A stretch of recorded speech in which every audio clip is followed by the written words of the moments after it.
दिवाली के दिन लक्ष्मी जी के साथ गणेश जी की भी पूजा की जाती है, जबकि लक्ष्मी जी के साथ विष्णु जी की पूजा होनी चाहिए। क्योंकि दिवाली पर पूजा में हमारी मुख्य भावना धन एवं समृद्धि की प्राप्ति होती है। धन के स्वामिनी लक्ष्मी जी को ही प्रधानता मिली है।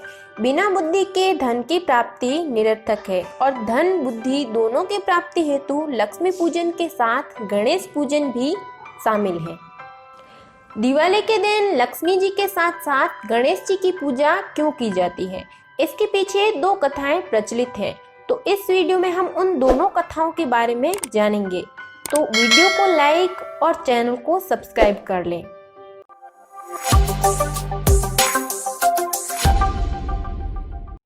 पहली कथा। लक्ष्मी के साथ गणेश पूजा की परंपरा के संबंध में अनेक दंत कथाएं भी प्रचलित हैं।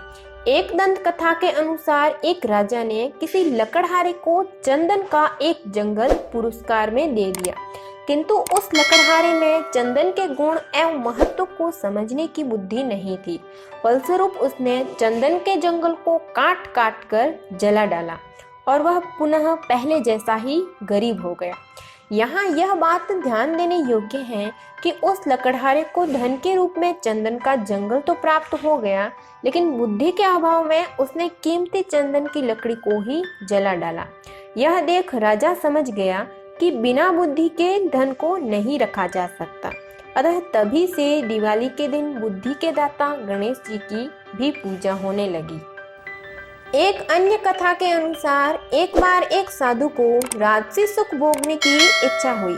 अपनी इच्छा की पूर्ति हेतु उसने लक्ष्मी की कठोर तपस्या की। कठोर तपस्या के फलस्वरूप लक्ष्मी ने उस साधु को राजसुख भोगने का वरदान दे दिया। वरदान प्राप्त कर साधु राजा के दरबार में पहुंचा और राजा के पास जाकर राजा का राजमुकुट नीचे गिरा दिया। यह देख राजा क्रोध से कांपने लगा, किंतु उसी क्षण उस मुकुट से एक सर्प निकलकर बाहर चला गया। यह देख राजा का क्रोध समाप्त हो गया और प्रसन्नता से उसने साधु को अपना मंत्री बनाने का प्रस्ताव रखा। साधु ने राजा का प्रस्ताव स्वीकार कर लिया और वह मंत्री बना दिया गया। कुछ दिन बाद उस साधु ने राजमहल में जाकर सबको बाहर निकल जाने का आदेश दिया।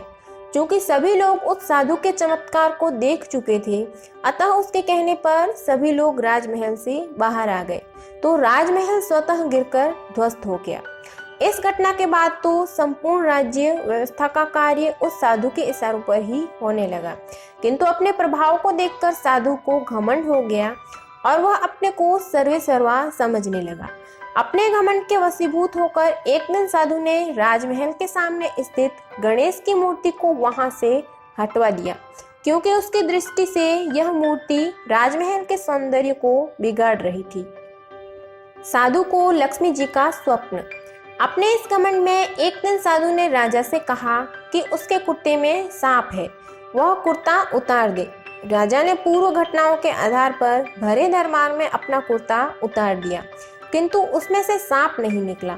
फलस्वरूप राजा बहुत नाराज हुआ और उसने साधु को मंत्री पद से हटाकर जेल भेज दिया। इस घटना के साथ साधु बहुत ही दुखी हुआ और उसने पुनः लक्ष्मी की तपस्या की। लक्ष्मी ने साधु को स्वप्न दिया कि उसने गणेश की मूर्ति को हटाकर गणेश को नाराज कर दिया है, इसलिए उस पर यह विपत्ति आई है। क्योंकि गणेश के नाराज होने से उसकी बुद्धि नष्ट हो गई तथा धन या लक्ष्मी के लिए बुद्धि आवश्यक है। अतः जब तुम्हारे पास बुद्धि नहीं रही तो लक्ष्मी भी चली गई।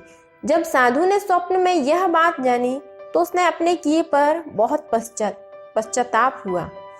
जब साधु को अपनी गलती का एहसास हो गया और उसने पश्चाताप किया तो अगले ही दिन राजा ने भी स्वतः जेल में जाकर साधु से अपनी गलती के लिए क्षमा मांगी और उसे जेल से निकालकर पुनः मंत्री बना दिया गया। मंत्री बनने पर साधु ने पुनः गणेश की मूर्ति को पूर्ववत स्थापित करवाया, साथ ही साथ लक्ष्मी की भी मूर्ति स्थापित की और सर्वसाधारण को यह बताया कि सुखपूर्वक रहने के लिए ज्ञान एवं समृद्धि दोनों जरूरी है, इसलिए लक्ष्मी एवं गणेश दोनों का पूजन एक साथ करना चाहिए। तभी से लक्ष्मी पूजन के साथ दिवाली पर गणेश पूजन की परंपरा कायम हो गई और दिवाली के दिन लक्ष्मी गणेश की पूजा होनी शुरू हो गई।